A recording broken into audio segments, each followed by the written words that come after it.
Welcome back to Banfield. Breaking news tonight. Any minute now, Casey White is about to return to the Alabama county where 12 days ago he broke out of the jail there with the help of his girlfriend guard. They led police on an 11-day manhunt that ended in her death. Vicky White's colleagues at that jail are all aware that Casey is about to arrive back in Lauderdale County. They've made some special arrangements to keep him in custody while he's arraigned at the nearby county courthouse, too, before being loaded right back into the police transport and chauffeured to the state penitentiary. That's where he's going to spend his first night back in the place where he will likely spend thousands more. He won't be in any regular cells on this journey, and he sure won't be as comfortable as he was before he convinced his guard and girlfriend, Vicky White, to help him break out of that Lauderdale County facility.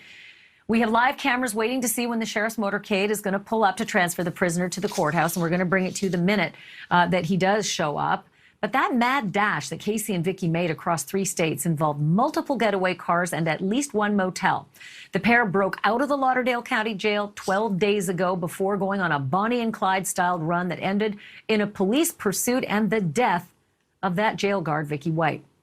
Casey White waived extradition and is again right now, as I said, en route from Indiana and expected to arrive momentarily at the Alabama jail, which is great because I'm joined right now by the guy who runs that place, Sheriff Rick Singleton of Lauderdale County, Alabama, man in charge of the jail. All right, so Sheriff, there's so many questions I have because so many jurisdictions were involved in this whole odyssey.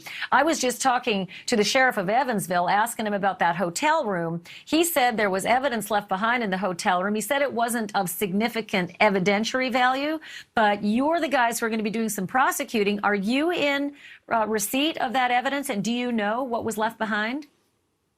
Our investigators have spent the day in Evansville, and they did retrieve what evidence was there and are on their way back to Alabama with that evidence.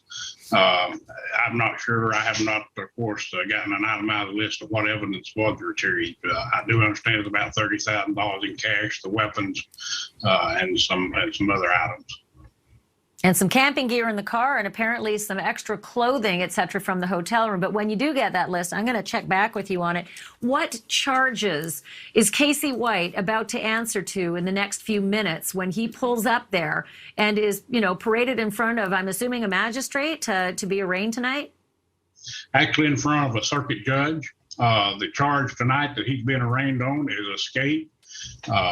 That's obviously from the events of April the 29th. He will have an opportunity to meet with his attorneys prior to that hearing, and then the hearing will be conducted, and he will be loaded up and transported to the Department of Corrections. Something new I learned tonight, Sheriff, was that a co-worker of Vicky's at the jail was enlisted in this whole terrible plan to pick her up at the place where she dropped that original orange Ford.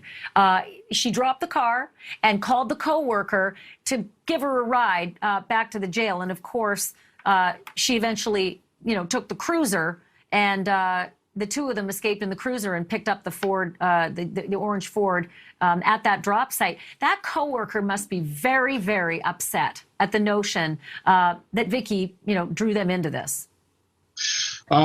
She's one of her closest friends, but your information's a little incorrect. Vicky White contacted her and told her she had locked her keys in the car and needed a ride. And actually, she carried her to Rogersville, which is a small town in eastern Lauderdale County where her personal vehicle was at. Well, good to know, though, that there is that clarity that Vicky said she locked her keys in her car and thus needed the help of that coworker. None of this, my assumption, is true because the car was planted there for a purpose, for her getaway. You spoke with Vicky's mother today. Can you tell me a little bit about that and whether Vicky's mother will be at least receiving the $30,000 that's been retrieved from Vicky and Casey's rollover crash? I spoke to her mother. Her mother has been extremely distraught over the last several days, very stressed out, obviously very upset that her daughter, first of all, pulled a stunt like this, and now that she has lost her daughter, I called to express our condolences and to offer any assistance we could be to her and her family. They're good people. And, they are just as shocked as any of the rest of us that her daughter would do something like this. Will she get that money, Sheriff? I know it's evidence, but eventually the money has to be returned to someone, and she sounds like the only next of kin. To my knowledge, she is the next of kin, and absolutely, when I don't know if the money will have to be held for evidence, that'll be up to the district attorney's office, but it will eventually be released, and I would assume that she would be the next of kin. Yeah, well, and let's hope that maybe there is more money to be found, because out of $90,000, you can't spend that much on a couple of cars in a motel and some snack food, for 11 days. So there's got to be some more money somewhere, possibly. So let's hope that they can find it. Sheriff Singleton, thank you. I know you're busy tonight, and I know you got to get down there because you're awaiting the arrival of that, much ballyhooed inmate. So we'll check in with you just to see how smooth everything goes tonight when that arraignment happens in the next few minutes. Thank you for taking the time to talk to us. Thank you for watching. Click the red subscribe button below so you can get more of NewsNation's fact-driven, unbiased coverage.